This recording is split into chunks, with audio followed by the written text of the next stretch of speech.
Welcome back, my friends. Dr. JoNeil kindly here. We've been gone for a little while. Bonnie's had some things going on. I've had some things going on. We've missed you. We've missed each other. We We've missed have. each other chatting. Yes. And so today we're going to kind of do a little bit of an overview of what excites us, what we're passionate about. But I'm passionate about my book, The Biology of Bullying. And here is my friend, Miss Bonnie. I'm Dr. Bonnie Nussbaum. I am a coach and psychologist, but I'm semi-retired. I still have clients, I still do coaching, but I'm also working on building an intentional community for an amalgam of people who can come together and make a really heartfelt community that flies. But we were talking before we hit record about why don't we talk about the things that we're most excited about and why don't we sell Mhm. what we're most Mhm. excited about? And I think, well, I'll just say this and then I'll flip it back to Yeah, you. go ahead. I think we have been given a raw deal in terms of our perception of sales. Mhm. That we focus on either the greasy used car salesman or the high pressure don't let you off the phone salespeople. That's not true sales. Mm-mm. True sales is I get an understanding of what it is that you want and need, and then I talk about what I have to offer and we see if there's a fit. Perfect. Absolutely perfect. And I grew up as a nurse. I mean, that's been my career. And I've always, quote unquote, worked in a facility. And nurses were, altruistic and all these sort of things. But yet I've migrated, I've grown, I've gotten a doctorate in organizational leadership, and I understand problems. And my book on, which is available on Amazon, friends, is about something I'm passionate about, which is the way we treat one another and the nervous system dysregulation that happens. And that I can talk about bullies, but I want to talk about the person who's bullied. And again, I have amazing frameworks and tools and strategies and all of those pieces of it. And part of me wants to just give it away, but that's not, people don't value free. They Right. don't value that. And so Bonnie and I were having this conversation about that issue of sales being service. But going back to Bonnie's point, I was a single mom for a lot of years, and I knew nothing about cars. I knew nothing about washing machines, dishwashers, insurance. And I am absolutely certain that people took advantage of that part of Yes. me. Um, Yes. and so I have this like, I don't want to be the sleazy salesperson. I don't want to be the person who takes advantage of people. But I Yes. do want to offer something that I have spent 40 years developing that will help somebody else.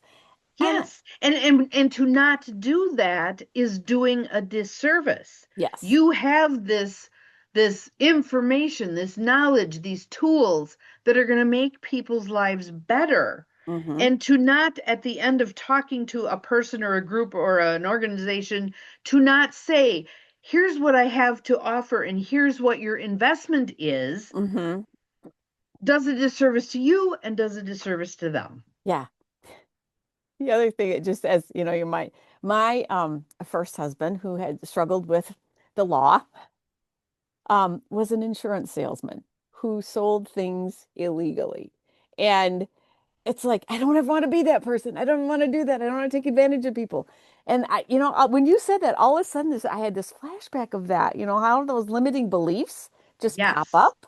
And Time for a healing there. you just saw one come out of me, out of something that I had not even Exactly. brought to my consciousness, that was still, and that goes back to those unconscious messages that run within us that Well, and are, part of it I'm just going back to the Midwest and being yeah, Midwest nice. How many of you hide behind your door if a salesperson comes to the door? yeah, Don't even answer. Or yeah. you see it on the phone that, it's blah, Oh, blah insurance or whatever, and you don't even answer. You let them go to voicemail. We have not been taught mm-hmm. to set the boundaries with high pressure salespeople that we need to set. And I want to say loud and clear, high pressure sales is just one little facet of the the very honorable art and science of sales. Not Yes. in the famous words of Mary Kay Ash from Yeah. Mary Kay Cosmetics, nothing happens until somebody sells something. Yeah. Yeah. And she And was, I felt the disappointment of someone pitching something to me and never closing the sale. oh, They yeah, leave, they walk off, and it's like, okay, but I wanted it. Now, what do I do to yeah, get it? yeah. It shouldn't be my job as the customer to follow up with them and say, hey, hmm you never sold me anything. Yeah. But going back to your little sign that your believe pillow is right there, Yes, it that, is. you have to believe in your product, in yourself, in what you have to offer. And Yes. I don't know if it's I don't know if it's a women thing or not a women thing. Or Well, I think it's also a human thing that I'm going to use when we are good at something, we think everybody's good at it. yeah, And yeah. so there's no value in it, which is garbage. hmm Garbage, garbage. If someone is an excellent cook and they want to sell what they've cooked, I'm more than happy to pay for it. Ex exactly. Exactly. And I've been wrestling with this, the coach part of, going to parts there, the coach part of me, the nurse part of me. I actually did a little bit of a parts thing, and my nurse was like not wanting to give up her identity for this new role and all of that because nurses are, the handmaiden and all the things, but we're also the most trusted profession in the world, ever since, I don't know, 20 something years or whatever. But coaching is a viable, respectable thing to do. And for me, it's merging those two identities. And Well, and even thinking about the coaching stuff, because it is an unregulated mm-hmm, field, mm-hmm, there are people yeah, who slapped up a shingle after getting a mail-in degree. yeah, That's not the same thing as what we do. right. So it behooves people to do their own research. It's like any profession. I don't care. There are crappy farmers, there are Oh, great farmers. There are crappy car dealers, there are great car dealers. There are crappy nurses and good nurses, crappy psychologists and good psychologists. for sure, for Yeah. sure, for sure.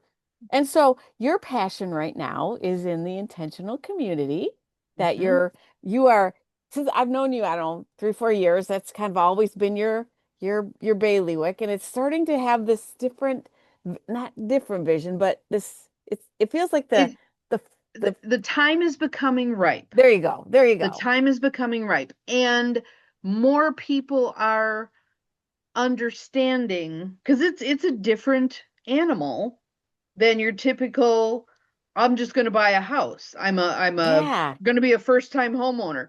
People are getting disgusted with the fact that nobody can afford a house right now. If the average age of the new first-time home buyer is now 40 years old, Yeah. that's untenable. That's not Yeah. workable.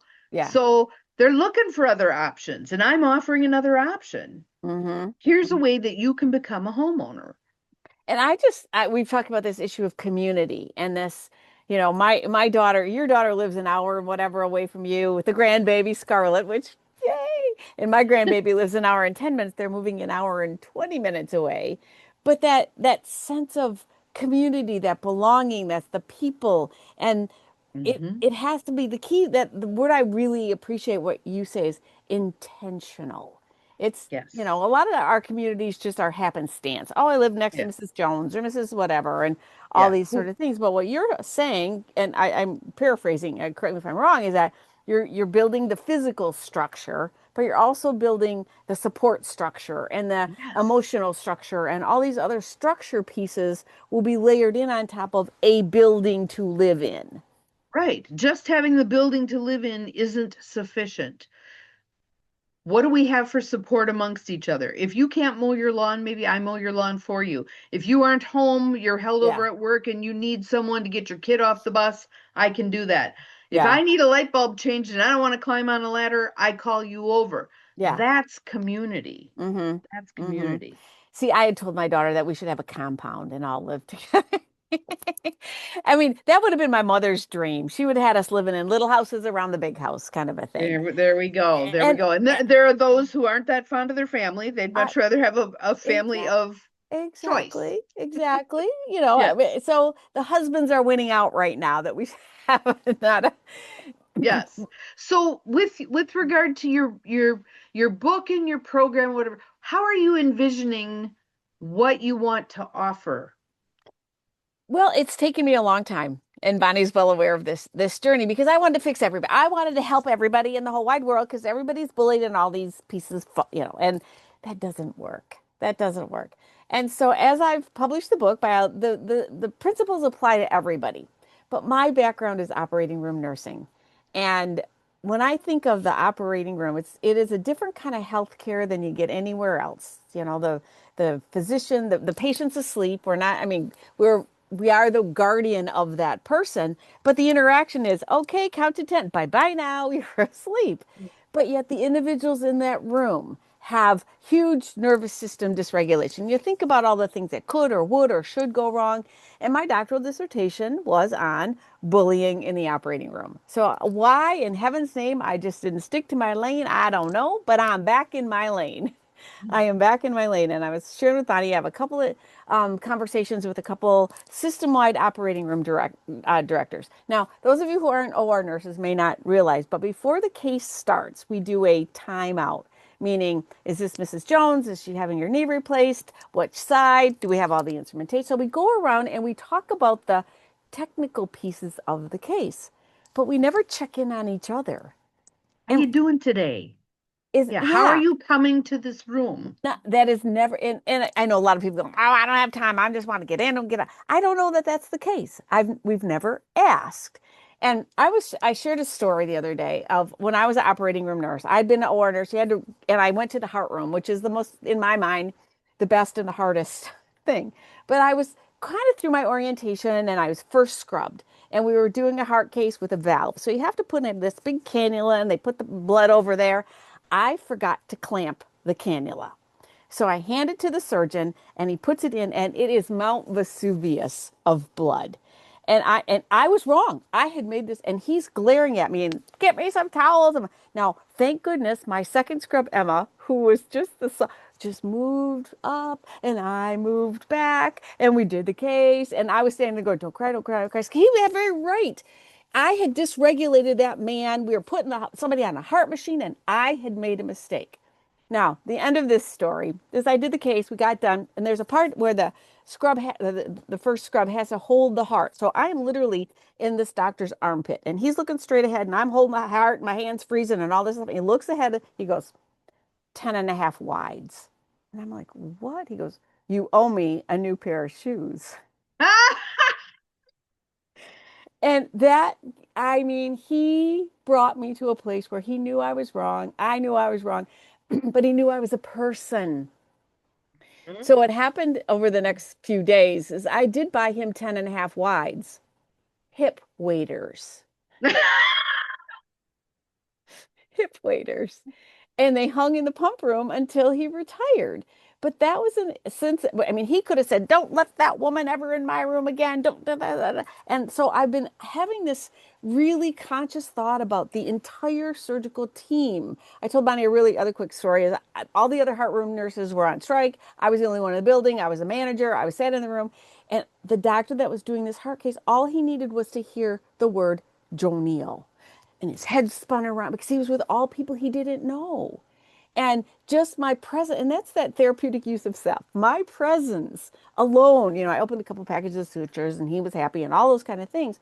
But we don't, It's like if a mom picks up the baby. Baby's screaming for everybody else, but mama picks the baby up. yes, End of yes. crying. So my focus has shrunk, but I am so excited about it. It's kind of like coming home, and And and I that's where we have our most influence and our most success. It's not I can be all things to all no, people. It's no, narrow. yeah. What niche am I serving? Who are my Who people? are my people? Who are my people? Yeah, So, I've got a couple meetings over the next couple weeks and thinking about what I could do. What is uniquely me that I can offer to these organizations? What is that going to look like? Is it going to be in services? Is it going to be some one-on-ones? Is it going to be going through the book with folks and all of that sort of stuff? But I can't even share with you the excitement that is brought back to me.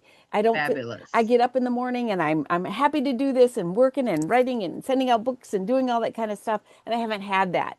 I was going to be the Yes. coach and I was going to coach no, don't have be me. Yep. What is uniquely So, yes, exactly. And so what we're hoping that you're getting out of this Yeah. is the same for yourself. Where are you feeling like you have to be all things to all people instead of what am I best at? What am I most excited about? What am I called to do? What is my call? What is Well, my call? there's a Bonnie-shaped hole in the world that only you can fill. There's a Right, JoNeil exactly. shape, so, and so and going back to common ground conversation, there are some bumps along the way. There's some people you have to deal with, but finding that within yourself is a journey worth taking. Yes. And be prepared for the bumps and twists and turns, but it's well worth it. Absolutely so. Absolutely so. And this also leads me to believe we've got some more common ground conversations coming Yeah. that are going to continue to spark your interest, to spark your curiosity, Mhm. to maybe even offend you once in a while, which wouldn't be a bad thing because Yeah, that sparks the conversation, right? So, absolutely. yeah, we've got lots to talk about yet, Yeah. But but we hope you got some good things out of this. we're glad to be back and we'll see you in a couple weeks. Sounds good. All All right. right. Bye, Thanks, everybody. everybody.